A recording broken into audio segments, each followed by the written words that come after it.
Do you ever feel like manifestation is just another thing on your to-do list that you don't have time for? Like your spiritual practice is something that you have to do? Honestly, you're not alone because I felt that way too. Something that's really changed my relationship with manifestation is blending it into my lifestyle so that no matter what I'm doing, I'm also manifesting. I call this manifestation as a lifestyle, and it's single handedly made the entire manifestation journey more enjoyable for me. And I've seen my desires show up with a lot more ease. Manifesting as a lifestyle has made manifestation go from feeling like a task to something I just naturally do because it's who I am. If you'd like to learn more about this, I've created a step by step guide for you. I'll link it in my show notes so you can check it out. You're listening to the Affirmation Addict podcast with Pyle Corley. This podcast will teach you about the power of affirmations while making manifestation easy and accessible for you in order to enhance your spiritual consciousness. Thank you so much for being here, and now it's time to get started. Hi, love. I wanted to tell you a little bit about my app, Affirm It.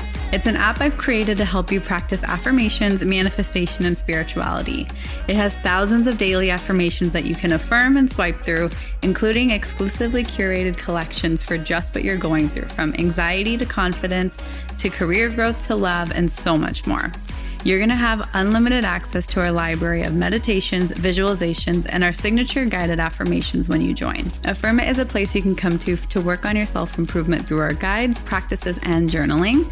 Start your free 7-day trial by heading to the show notes and clicking the link, or go to your phone's app store and search for Affirm It. The subscription is just $4.49 a month, or $44 for the entire year. We can't wait to see you in the app.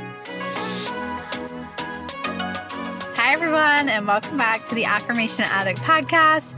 My name is Pyle, and I'm so excited because today we are talking all about self-worth. And now, before we get into this episode, you'll see in the title that it's called Different Types of Self-Worth Based on Your Archetype. And what is an archetype? I want to take a minute and acknowledge what that means. So for me, I have created a quiz and a free thing for you to understand your manifestation archetype. And how I came up with these archetypes is based off of my audience, based off of you, and the different types of personalities, the different types of goals and intentions I have seen in my community. And I feel like my community is very, very diverse. We have people of all ages, all backgrounds. And so I feel like it's a really great grasp. And also these archetypes are inspired by things I've noticed on my own journey, different versions of myself. So these, in my opinion, are the 4 manifestation archetypes. And I believe everybody has an archetype. I believe we can all change. And the reason this is so important is because I think a lot of people, when it comes to manifestation, think it's a one size fits all. They think manifestation is this process that if you take part in it, it's going to work for you. But you probably know better than anybody that manifestation looks different for everybody, and maybe certain things that worked for other people might not be working for you. And I firmly believe that is because we all have different archetypes at different points in our life.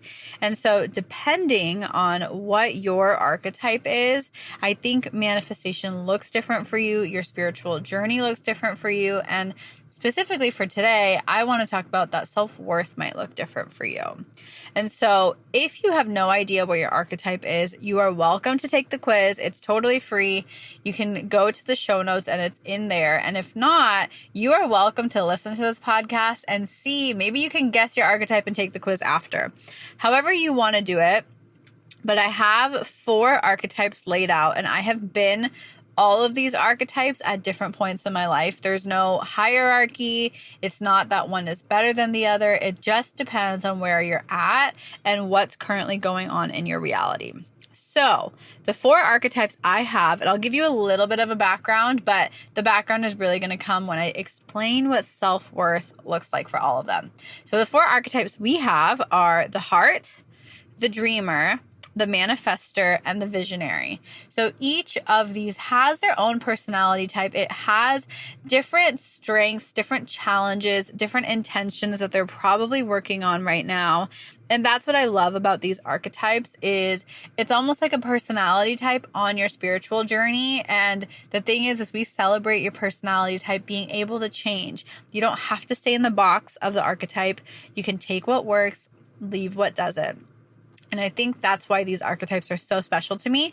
So if you want, feel free to pause, go find out your archetype. Maybe you already know your archetype. For me right now, I am in the visionary archetype. But not too long ago, I was the dreamer and I was the heart and I was the manifester. And maybe I'll change again. There's no like, you're only this forever. Okay, so when it comes to all of these archetypes, I think self-worth can look very different. Just like manifestation isn't a one-size-fits-all, I don't think self-worth and self-awareness and self-care is the same. Now, you guys have probably already heard my thoughts on self-worth and self-care, where I personally think self-worth and your sense of self is paramount on your spiritual journey. I think everything roots from there. I think it's the one thing we can't escape. I think it's the one thing that is always with us, that is always defining our vibration, is how we perceive ourselves, what our worthiness looks like. And when it comes down to it, it can be confusing and be like, Pyle, what is self-worth? How do I practice self-worth? And so the best way I can figure out to explain this is by your archetype. And so I have come up with what self-worth looks like for each archetype and how it varies. And I am so curious if this resonates with you, because I tapped into each of these archetypes and what I needed at that time and what would have helped me at those times in my life. Most likely they were the things I didn't want to focus on. They were the things that I wanted to avoid, but in reality, they were the one thing that really helped me tune into my self-worth and help me up level my self-worth and help me develop more self-worth. So starting with the heart is that person, that woman, that man, that being who has so much emotion. They are such sensitive beings. They're such sensitive individuals. And currently their emotions and their feelings and their sensitivities are what are really showing up in their life. A good way to think of the heart is with someone who has so much love to give that they overgive and they forget to receive love. One disclaimer is if you resonate with all of these, that's totally fine. I encourage you, if all of these sound like little bits and pieces of you, to go take the quiz so you can hone in on one and focus on one for now. Okay, back to the heart. So my suggestion and my interpretation, what will really help the heart increase their self-worth, what will really help the heart expand and create a better relationship with your worthiness is two things. One is to work on creating more love and appreciation for your physical self, your physical body. Most likely, if you're the heart, you struggle sometimes with self-image. You struggle with the way you talk to yourself when you look in the mirror. And one way to really work on your self-worth is to do mirror work, is to talk in the mirror with love. Look at yourself with love. Even if you don't feel it right away, start to just say these things and see how you feel. The next thing for the heart is really, I think what's going to help you is understanding and looking at your identity of who you are in this world and accepting that you are enough in this world just as you are. You are allowed to just show up as bold, as authentic, and as uniquely you as you can be, and give yourself permission that you are enough as you are and you don't have to change just because other people might be different and other people's versions of worthiness and other people's versions of success and enoughness and marriage and relationships or money look different. You are allowed to be just who you are in this world. And I think that's really going to turn your level of self-worth up, is by finally accepting how you show up just as you are without feeling like you have to change yourself. Now, I hope that resonates if you're the heart. And now if you are the dreamer, so the dreamer is somebody who is super ambitious. They are very, very like, I am ready for my next level of success. I am ready for the next layer of me. And they're very ambitious, typically in their career. And the biggest thing with the dreamer is you feel like you have to accomplish things to create more worth. That is where your worth comes from, is your level of accomplishments. And that's not a bad thing, but what I encourage you to do is to stop identifying your worth with your accomplishments. Stop identifying your next milestone as another reason for you to be worthy. Stop identifying who you are as what you've accomplished, because what you've accomplished does not make up who you are. You are so much more than your achievements. You're so much more than how much money you make. You're so much more than your job title. And so as the dreamer, I really invite you to stop associating your self-worth with your successes, because once you can separate that and you can disassociate your worthiness from outside accolades, you will be able to start to see yourself for who you really are. A way to kind of get there, a way to create that level of self-worth for you, because you're like, yeah, Pyle, in theory, that sounds great, but how do I do it? For me, my recommendation, if you are the dreamer, is to actually slow down. Allow yourself to not constantly push to the next level. Slow down your thinking. Take some time to slow down your thoughts. And maybe here is a guided meditation or a guided visualization to just create some more ease in your life. Or if you want to self-guide yourself through quiet time and meditation, just to pause. I feel like you have to give yourself permission to pause rather than feeling like you keep having to do the next thing. You give yourself permission to just chill. Maybe you don't have to go to every single event or say yes to every single thing you're invited to. Give yourself permission to say no. Now, if you are the manifester is similar to the dreamer in the sense that their career and their work and their external successes is important. However, the manifestor differs where they've kind of reached a lot of these successes, but you still feel like something is missing. Maybe you're in your dream job and you still feel like a little bit of unfulfillment. Maybe you have your soulmate, but you still feel a little bit of unfulfillment. So the manifestor is someone who has manifested some of the big things in their life, but still feel a missing piece. And you're not really sure what to do about it. You're like, wait, I thought this is what I wanted the whole time. So you're in that transitionary period. If this is you, I really want to invite you to stop feeling guilty for how far you've come. As a manifestor, you have a tendency to be the friend in the group that is further along. You have a tendency to be the one that people come to for advice. You have a tendency to be held on a higher pedestal simply because you did the inner work to get to where you are, but now you're kind of feeling guilty and you feel a little shameful. You might be in a position where you're like, why am I getting all of this? Why can't the people in my life get all of this? And you might feel guilt. You might feel shame that the people around you are not as far ahead as they'd like to be, and you know the missing piece, you know how you can help them, but they don't really want to be helped.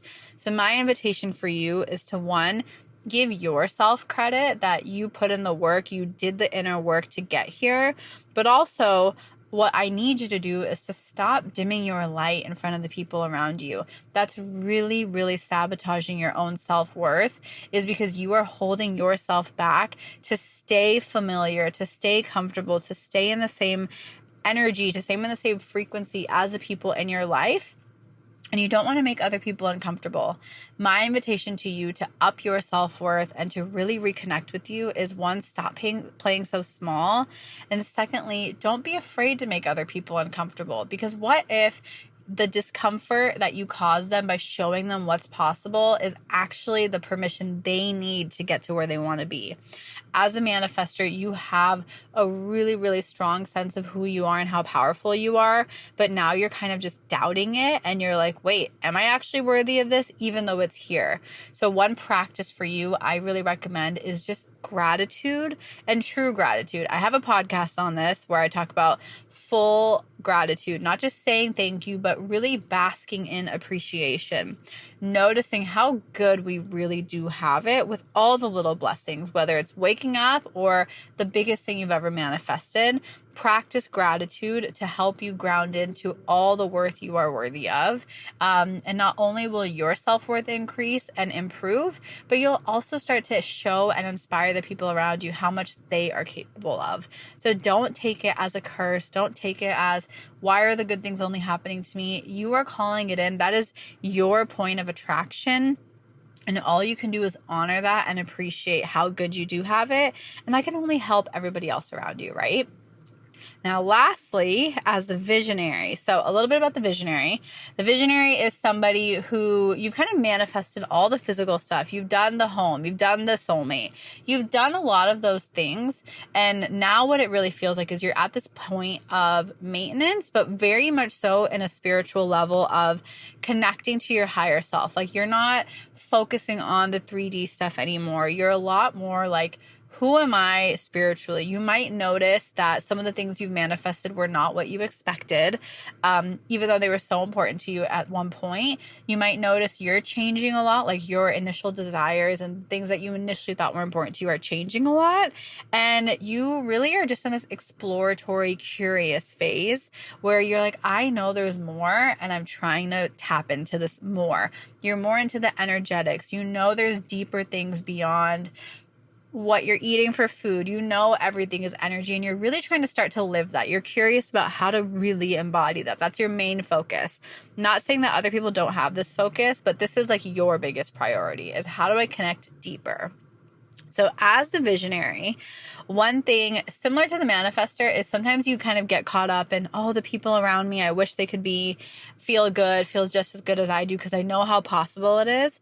But one thing with the visionary is we tend to feel a little bit more lonely as a visionary because you're at this point where you're so content where it can kind of feel a crossover conventionally to the conventional thoughts of loneliness. And you'll be like, am I really on my own? Do I need to spend all this time with people? And that'll be kind of the thing that makes you doubt your worth is, do I need to be more social? Do I need better friends? Or do I need to cut people off? So when it comes to that, that's going to make you doubt your worth. Is your relationships might make you question, am I actually doing something wrong? And what I really want to invite you to do as a visionary is to learn how to be okay spending time with yourself. Find sacred joy in spending time with yourself and just sitting with yourself, allowing yourself to get bored with just you. Don't distract yourself with music. Don't distract yourself with an activity. Just sit and be in your body, be in your mind, be in your soul, and just be. Because as a visionary, it's like we're so present in the 3D world, but we're so curious about the 4D and the 5D that you need to give yourself permission to be in the 4D. You need to give yourself permission to be in the 5D world. So my invitation for you to kind of up your self-worth and reconnect to who you are and find a better sense of meaning is to just spend more time with yourself and allow yourself to enjoy this time, because it's very easy to be like, oh, I need to seek out spiritual friendships. And we kind of feel like there's things outside of us, but honestly, we know this. We all the archetypes know this. Everything you need is within you. But as a visionary, you have to give yourself that time to just be with yourself. Turn off your phone, unplug, or at least put it in airplane mode. And just be with yourself and just notice and observe. That is a beautiful way to be like, whoa, I am this powerful being and I know how worthy I am. So that is my take on what self-worth can look like and how you can really achieve self-worth and cultivate more self-worth based on your archetype. I am so curious if this resonated with you. This is kind of something I'm really playing with my intuition, because these archetypes feel like they resonate with me and my one-on-one clients. And I'm so interested to see if they resonate with you, because I love sharing different strategies and different tips based on these archetypes, because we aren't all the same. We're all always changing. And so I hope this can help you have a more granular approach to your spiritual journey. So if you liked this episode by breaking things down by each archetype and it resonated with your archetype, or you were like, whoa, I know my archetype is the dreamer and this is exactly what I needed, I would love to hear your feedback. If you want more episodes on specific archetypes, and if you want more episodes just like this on different categories, maybe like what abundance looks like or how to create more money based on your archetype, I feel like that would be so fun. For me, it's really fun to create because it feels like such an intuitive process and it feels like I'm really channeling it. So I really, really hope this resonated with you. I hope you learned something new. I hope you got a really tangible takeaway. And I hope based on your archetype, you can take the actions I'm suggesting and you can take away something and put it in a practice today. So thank you from the bottom of my heart for being here. I had so much fun recording this episode and I hope it was just as fun for you to listen to and put into practice. I love you and I can't wait to hear from you soon. I'll talk to you soon. Bye. I always get a ton of questions in my DMs from people asking how I can manifest X. The truth is, you can really manifest anything as long as it's for the greatest good. And if you're having trouble manifesting something right now, or you feel stuck on your journey, I have a really beautiful resource I've made for you. It's a free quiz. It's called the Manifestation Archetype Quiz. And it's something that I've created so you can find out your manifestation style to give you more clarity on your spiritual journey. After taking the quiz, you're going to receive the best resources for your specific archetype to help you attract your desires based on where you're at and what you want to create. So you can find a link to the quiz in the show notes or just head to my website at www.affirmation-addict.com. Thank you from the bottom of my heart for listening, and I hope you enjoyed today's episode. If this episode resonated with you, it would mean the world to me if you could rate and review the podcast and share it on your social media so I know to keep creating episodes that are inspiring you to manifest. I'm so genuinely grateful for the time we shared today, and I'd love for you to join the community by following @AffirmationAddict on Instagram. To continue diving into spirituality and manifestation, head over to my website, affirmation-addict.com. Until next time, I'm sending you so much love and so much healing energy.